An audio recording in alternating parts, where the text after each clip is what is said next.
হাসিনার বিরুদ্ধে ঘোষণার আগেই অগ্নিগর্ভ বাংলাদেশ, দিকে দিকে বিক্ষোভ, মিছিল, ভাঙচুর, অগ্নিসংযোগ, দফায় দফায় ককটেল বোমা ছোড়া হয়েছে বলে অভিযোগ। ঢাকা, সিলেট, ময়মনসিংহ, কুষ্টিয়ায় অগ্নিসংযোগের ঘটনা। 7টি বাস, ভ্যান, অ্যাম্বুলেন্সেও আগুন ধরিয়ে দেওয়া হয়। রায় হাসিনার বিপক্ষে গেলে পরিস্থিতি আরও উত্তপ্ত হতে পারে আশঙ্কা থাকছে। 16 এবং 17 তারিখ বাংলাদেশ শাটডাউনের ডাক আওয়ামী লীগের। অভিযোগ, গতকাল রাতভর বিক্ষোভ, হামলা চলে সৈয়দা রেজওয়ানা হাসানের বাড়ির সামনে বোমাবাজির অভিযোগ।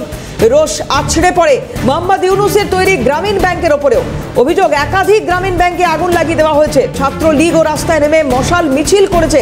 ঢাকা, বরিশালে পরিস্থিতি সামাল দিতে মোতায়েন করা হয়েছে বিজেপি। ঢাকা, গোপালগঞ্জ, ফরিদপুর এবং মাদারীপুরে মোতায়েন বিজেপি। সরকারি সম্পত্তি ক্ষতি বা হামলা চালালে গুলি চালানোর নির্দেশ।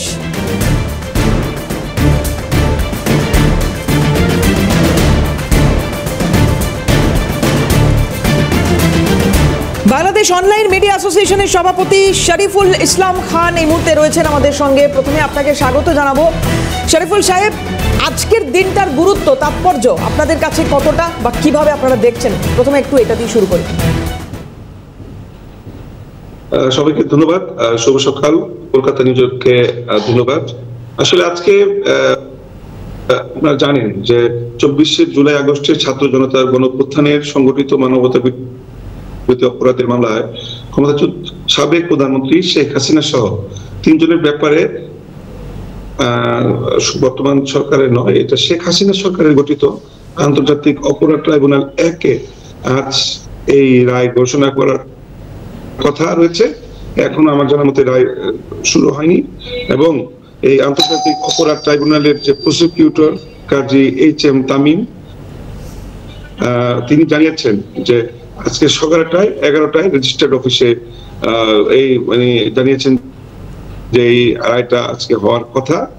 তো আসলে আপনি যদি আমার কাছ থেকে আমার অভিব্যক্তি জানতে চান, তাহলে আমি বলবো যে জুলাই আগস্টের যে বাংলাদেশের মানুষের যে বিপ্লব, সেই বিপ্লবে আপনারা দেখেছেন যে অনেক প্রাণ ঝরেছে এবং যে তাজা প্রাণ ঝরেছে। এই প্রাণের বিনিময়ে আজকে যেই আমাদের নতুন বাংলাদেশ, যে স্বাধীনতা আমরা পেয়েছি, সেই বাংলাদেশে সেই অন্তর্বর্তীকালীন সরকারের প্রধান ডক্টর ইউনূসের নেতৃত্বে যে সরকার এখন কাজ করছে, তারাই এই বিচার কাজটা করছে এবং আমরা আশা করি যে আমরা বাংলাদেশের মানুষ ন্যায় বিচার পাবেন এবং শেখ হাসিনা এবং তার সরকারের যারা আছে, যেমন তৎকালীন আইজিপি যিনি আব্দুল মামুন, তাকে হাজির করা হয়েছে। সেই একমাত্র আসামি আছেন অ্যারেস্ট, আটক। এবং আশ্চর্য বিষয় ঘটনা হচ্ছে, সে রাত সাক্ষী হয়েছেন শেখ হাসিনার বিরুদ্ধে।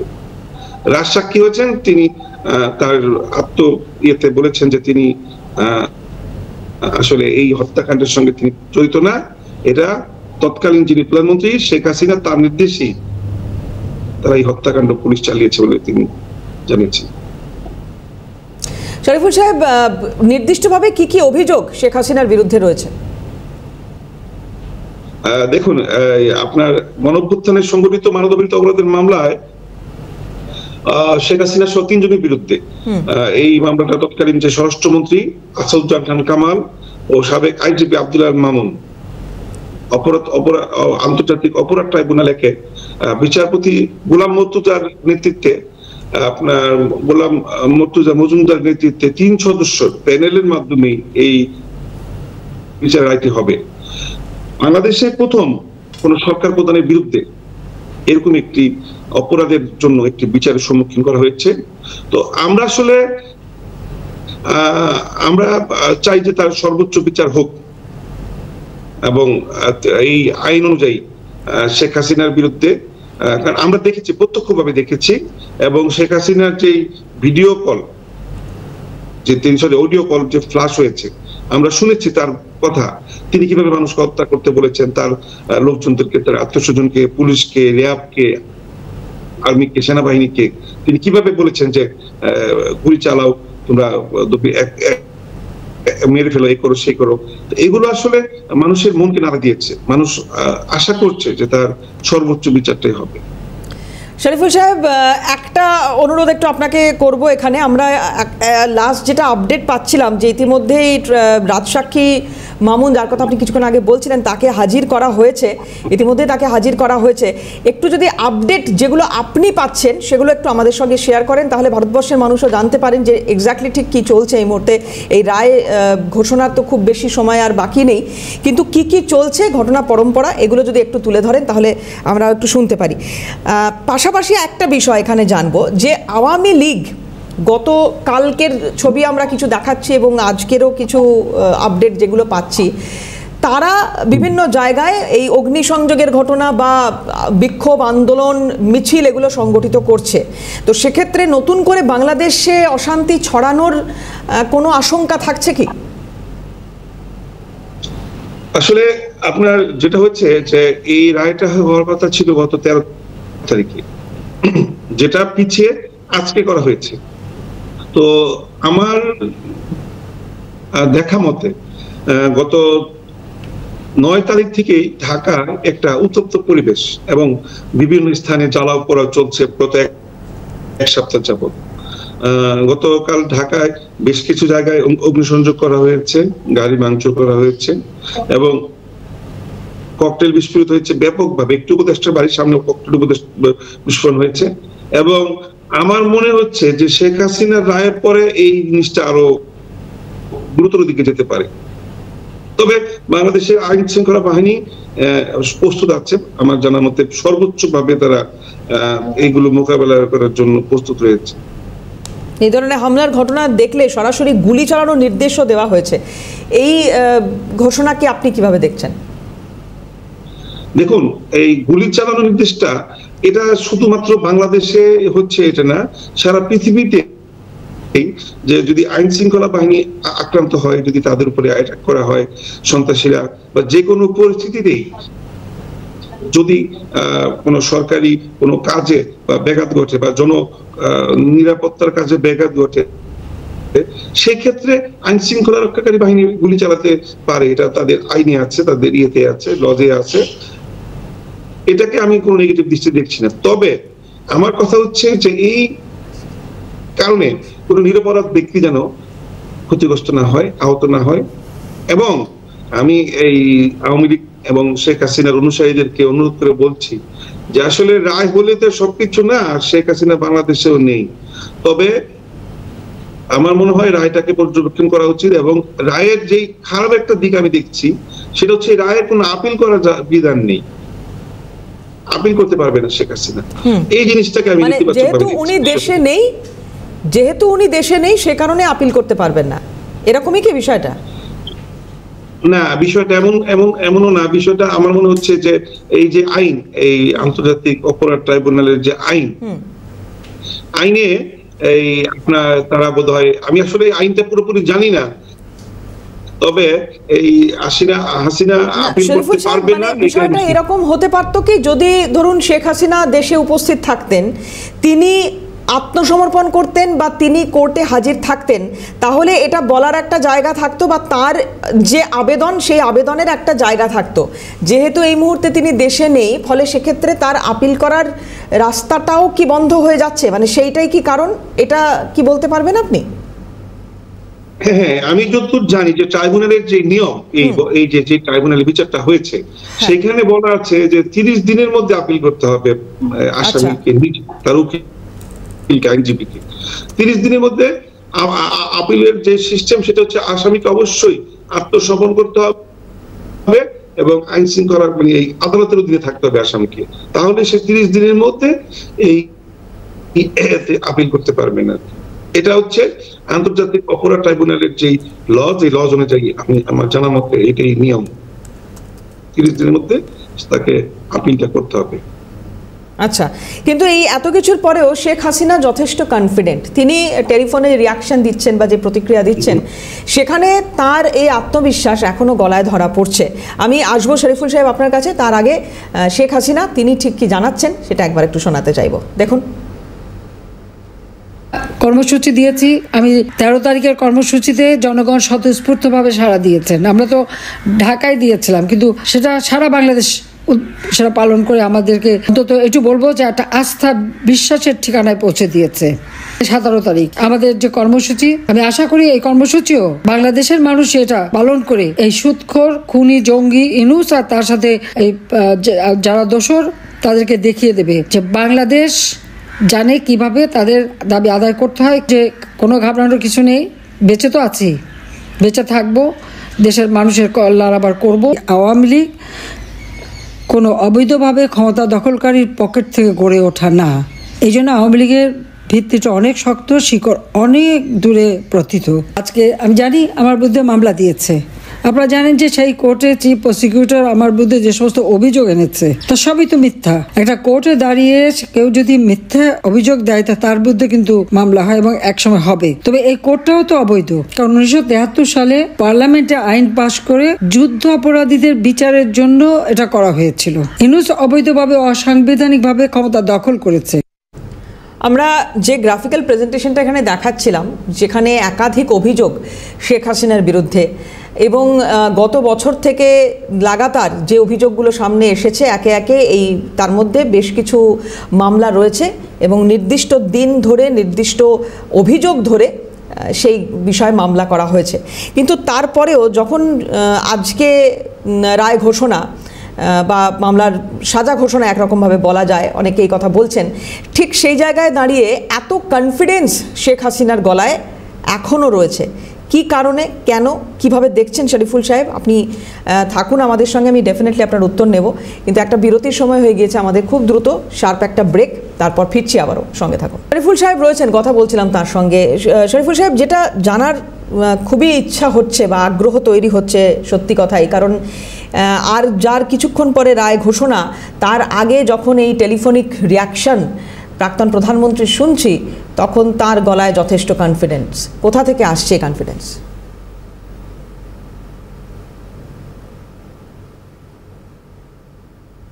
শরীফুল সাহেব বোধহয় মিউট করা আছে, একটু যদি দেখে নেন। হ্যাঁ, সরি, আপনার প্রশ্নের উত্তরে আমি বলবো যে এই উত্তরটা আমার কাছ থেকে আপনার ভালো জানা আছে, কারণ আপনারা জানেন যে 5ই আগস্টের পরে আপনার সাবেক প্রধানমন্ত্রী দেশ থেকে পালিয়ে ভারতে আশ্রয় নিয়েছেন, এবং ভারত এবং বাংলাদেশের দুই দেশের যে একটা আমাদের যে সম্পর্ক, যেটা আমাদের প্রাচীন সম্পর্ক, 1000 বছরের সম্পর্ক, সেই সম্পর্ক উপেক্ষা করে ভারতের বর্তমান সরকার শেখ হাসিনাকে আশ্রয় দিয়েছেন এবং তার পক্ষে যুদ্ধ চালিয়ে যাচ্ছেন বাংলাদেশের বিরুদ্ধে, বাংলাদেশের মানুষের বিরুদ্ধে। এবং সর্বশেষ আমরা দেখতে পেয়েছি এখন ভারতের মানুষও চাইছেন না শেখ হাসিনা বাংলাদেশে থাকুক। এখন প্রশ্নটা হচ্ছে যে এই যে শেখ হাসিনার যেই মানে যে কনফিডেন্স, এটা কিন্তু আমরা নতুন দেখছি না। আমরা দেখেছি শেখ হাসিনার পিতা শেখ মুজিবুর রহমান, তার মৃত্যুর পরেও একইভাবে ভারত এসেছিল এবং ভারত থেকে বাংলাদেশে এসে একই কনফিডেন্সে সে 4 বার প্রধানমন্ত্রী হয়েছেন এই বাংলাদেশে। এবং তার এই প্রধানমন্ত্রী হওয়ার পেছনের যে গল্প, সেটা আজকে আমি ব্যাখ্যা করতে চাই না, আপনারা সবাই জানেন। কিন্তু আমি মনে করি শেখ হাসিনা একজন আকুতবয় নেতা এবং সে এইগুলোকে পরোয়া করে না। এইসব রায়, এই দেশে ইউনূস সরকারের যে বিচার এবং বাংলাদেশের মানুষের যে সেন্টিমেন্ট, আমার কাছে মনে হয় না তিনি এগুলোকে কোনো আমলে নেন। তিনি অত্যন্ত সাহসী এবং অত্যন্ত মানে চতুর একজন মহিলা আমার জানা মতে, আমার দেখা মতে। এবং আমার কাছে মনে হচ্ছে যে তিনি আসলে মানে এই যে আজকে যে রায় এবং আজকে যে ইউনূস সরকারের যে আদালতের যে রায়, একে সে তেমন একটা আমাদের নিবে বলে আমার মনে হয় না, বা তার দলের নেতা কর্মীরা। না শরীফুল সাহেব, যেখানে এর কথাও বলা হচ্ছে যে তার মৃত্যুদণ্ড চাওয়ারও একটা বিষয় থাকতে পারে বা আসতে পারে সামনে, তো সেক্ষেত্রে যদি এটা হয়ে থাকে যে দণ্ডের দাবি করা হয় বা আবেদন করা হয়, তাহলে সেক্ষেত্রে আইনি দিক যেগুলো রয়েছে, কারণ উনি তো আবেদন করার মতো জায়গায় নেই বলেই আপনি বলছেন, কারণ উনি অ্যাপিলই করতে পারবেন না এখন এই মুহূর্তে এই জায়গায় দাঁড়িয়ে। তাহলে আবার আপনি বলছেন যে চতুর একজন মহিলা, তিনি এগুলো মানছেন না, কিন্তু মৃত্যুদণ্ড যদি একবার দেওয়া হয় তাহলে তারপর তার কাছে আইনি কি পথ খোলা থাকবে? দেখুন, এই আপনার এই মৃত্যুদণ্ড তো আর এই প্রথম না, পৃথিবীতে প্রথম কোন আদালতের কোন রায় এরকম হচ্ছে না, ঠিক আছে? তবে এটা ঠিক যে একটি দেশের সরকার প্রধানের বিরুদ্ধে এরকম মৃত্যুদণ্ডের আদেশ, এখন আমরা রায় শুনিনি, আগে আমরা রায়টা শুনি, আগে রায়টা ঘোষণা করা হোক, আমি এরপরে এই বিষয়ে মন্তব্য করব। আমি এই বিষয়ে কোনো আগাম মন্তব্য করতে চাচ্ছি না, যেহেতু রায় এখন আমরা হাতে পাইনি। আমি ধারণার উপরে ভিত্তি করে কোনো কথা বলতে চাই না। শরীফুল সাহেব, আপনার কাছে কোনো আপডেট আসছে কি চলছে এখন? মানে আমি আমার ধারণা থেকে বলছি, আজকে রায় পিছনে হতে পারে, আজকে রায় না হতে পারে, আমি আমার ধারণা থেকে বলছি। এবং আজকে রায় না হওয়ার দুটো কারণ আমি শুনেছি। একটি কারণ হচ্ছে পর্যাপ্ত ওদের প্রস্তুতি, যেটা মানে আপনার পর্যাপ্ত প্রস্তুতি তাদের হাত কাছে নেই, এটা আমার কাছে সর্বশেষ তথ্য। এবং যেটা আমি শুনেছি, জানতে পেরেছি বা আমি মনে করছি যে তারা এমন কোনো আদেশ বা রায় করতে চায় না যেখানে অসঙ্গতি থেকে যাবে এবং এটা নিয়ে কথা বলার সুযোগ থাকবে। আমার কাছে মনে হচ্ছে যে আমার কাছে মনে হচ্ছে না, আমি শুনতে পেয়েছি যে আজকে রায়টা পেছনে হতে পারে। বেশ, শরীফুল সাহেব আরেকবার একটু বিরত করব। আইনজীবী তার একটা প্রতিক্রিয়া রয়েছে, আমি একটু শোনাই, আমি আবারও আসবো তার কাছে। কি বলেছেন আইনজীবী একটু শোনান, দেখুন। হলো 14 জুলাই 2024 সালে গণভবনে অনুষ্ঠিত একটা সংবাদ সম্মেলনে তৎকালীন প্রধানমন্ত্রী শেখ হাসিনা আন্দোলনরত ছাত্র জনতাকে রাজাকার বলে সম্বোধন করে। এটা একটি উস্কানিমূলক বক্তব্য। তারই প্রেক্ষিতে ওই 14 তারিখ রাতে তিনি তৎকালীন ঢাকা বিশ্ববিদ্যালয়ের ভিসি মাকসুদ কামাল সাহেবের সাথে ফোনে কথোপকথনে আন্দোলনকারী ছাত্রদের উপরে নির্যাতন এবং নিপীড়নের আদেশ এবং নির্দেশ এবং উস্কানি প্রদান করেন। তারই ফলশ্রুতিতে আবু সাইদ সহ 16 তারিখে 6 জন ছাত্র জনতা নিহত হন। এটি একটি অভিযোগ। দ্বিতীয় অভিযোগটি হলো 18 জুলাই 2024 তারিখে তৎকালীন প্রধানমন্ত্রী সাবেক ঢাকা সিটি কর্পোরেশনের মেয়র শেখ ফজলেনুর তাপসের সঙ্গে একটি ফোনে কথোপকথন করেন। সেখান থেকে দেখা যায় যে উনি আন্দোলনরত ছাত্র জনতার উপরে মারণাস্ত্র অর্থাৎ লেথাল ওয়েপন ব্যবহার করার নির্দেশ দিয়েছেন। হেলিকপ্টার ব্যবহার করে গুলি এবং ড্রোন ব্যবহার করে ছাত্র জনতার অবস্থান নির্ণয়ের নির্দেশ দিয়েছেন। এর মাধ্যমে সারা দেশব্যাপী লেথাল ওয়েপন ব্যবহার করে 1400 ছাত্র জনতা নিহত হয়েছেন, হাজার হাজার ছাত্র জনতা আহত হয়েছে। এটি এই মামলার দ্বিতীয় অভিযোগ। তৃতীয় অভিযোগটা ছিল রংপুরে আবু সাইদকে হত্যা। চতুর্থ অভিযোগটা ছিল চাংখারপুলে শহীদ আনাস, ইয়াকুব সহ 6 জনকে হত্যা। পঞ্চম অভিযোগ ছিল আশুলিয়াতে 6 জনকে হত্যার পরে তাদের লাশ পুড়িয়ে দেওয়া। এই 5টি অভিযোগে আমরা ফরমাল চার্জ সাবমিট করেছিলাম। চার্জ হিয়ারিং সেভাবে করেছি। ট্রাইব্যুনাল চার্জ ফ্রেমিংয়ের ক্ষেত্রে আমাদের ফরমাল চার্জটাকে কিছুটা রিশাফেল করেছেন, মানে ওনারা 5টি অভিযোগকে আরেকটু বাড়িয়েছেন বা কিছু রিশাফেল করেছেন। এখন জাজমেন্টের ট্রাইব্যুনাল সিদ্ধান্ত নেবেন যে এটা আমাদের চায় অনুযায়ী করবেন নাকি ট্রাইব্যুনালের মতো করবেন। প্রসিকিউশন অবশ্যই মনে করে যে এই 5টি অভিযোগে আমরা সন্দেহাতীতভাবে প্রমাণ। শরীফুল সাহেব, শেষ প্রশ্ন আপনার কাছে রাখতে চাইব, সেটা হচ্ছে যে আওয়ামী লীগের তরফ থেকেও পাল্টা একটা অভিযোগ উঠছে। সেটা হলো যে সরকার অভিযোগ আনে সেই সরকারই তো অবৈধ এই মুহূর্তে, যেটা বাংলাদেশে চলছে। কিভাবে দেখছেন এই বক্তব্যকে? আসলে আপনি জানেন যে বিগত 15 বছর শেখ হাসিনা ক্ষমতা থাকাকালীন সময়ে আপনার তার পিতা বাংলাদেশের সাবেক রাষ্ট্রপতি শেখ মুজিবুর রহমানের হত্যাকাণ্ডে বেশ কয়েকজনকে ফাঁসি দেন তিনি, এবং সেই বিচার নিয়ে যথেষ্ট প্রশ্ন রয়েছে। কিন্তু আমি সেই বিচারের সঙ্গে একমত। একটি হত্যাকাণ্ড বিচার হতেই হবে এবং জাতি অনেকটা হলেও কলঙ্কমুক্ত হয়েছেন, আরো ক্লিয়ার কলঙ্কমুক্ত হতেন যদি শেখ হাসিনা আমলে বিচারটা না হতো। দুঃখজনক বিষয় হলো সত্যি যে বিগত আমলগুলিতে এই শেখ মুজিবুর রহমানের হত্যাকাণ্ডের বিচার এবং শহীদ রাষ্ট্রপতি জিয়াউর রহমানের হত্যাকাণ্ডের বিচার আদৌ হয়নি। শেখ হাসিনা চেষ্টা করেছেন তার পিতার বিচার করার জন্য এবং বেশ কয়েকজনকে তিনি মৃত্যুদণ্ড প্রদান করেছিলেন তার আমলে, তার সেই করা আদালতে। এখনো অনেক আসামি ধরাছোঁয়ার বাইরে রয়ে গেছে শেখ মুজিবুর রহমানের হত্যাকাণ্ডের সঙ্গে প্রত্যক্ষভাবে জড়িত, পরোক্ষভাবে জড়িত। তো একই অবস্থা জিয়া রহমানের, বিএনপি 4-5 বার ক্ষমতায় থাকার পরেও জিয়া রহমানের হত্যাকাণ্ডের বিচার বিএনপি করেনি। এটা আশঙ্কাজনক বিষয়। তো প্রথম কথা হচ্ছে যে আপনার শেখ হাসিনার সেই আজকের যে বিচারের রায়, এই বিচারের রায়ে যে আপনি যেটা দেখাচ্ছেন, আমার মনে হয় এটা খুব মানে ঠুনকো বিষয়, মানে যা বলছে আইনজীবীর যে বিষয়গুলো, অভিযোগগুলো, আমার মনে হয় এখানে কোথাও শেখ হাসিনা নিচে হাতে কাউকে খুন করেনি। তবে শেখ রাজসাক্ষী আব্দুল মামুন এবং পুলিশের অনেক কর্মকর্তার জবানিতে বলা হয়েছে শেখ হাসিনা নির্দেশে তারা খুনটা করেছে। এখন আইনে দেখা যাবে যে নির্দেশদাতার বিচার কি হতে পারে। একদমই শরীফুল সাহেব, এখানে আপনাকে বিরত করব কারণ আমাদের সময়ও শেষ এই পর্বে। আবারও পরবর্তী ক্ষেত্রে হয়তো কথা হবে আপনার সঙ্গে কখনো, দেখা যাক আজকে এই রায় ঘোষণা হয় কিনা। অনেক ধন্যবাদ আবারও এতটা সময় দেওয়ার জন্য।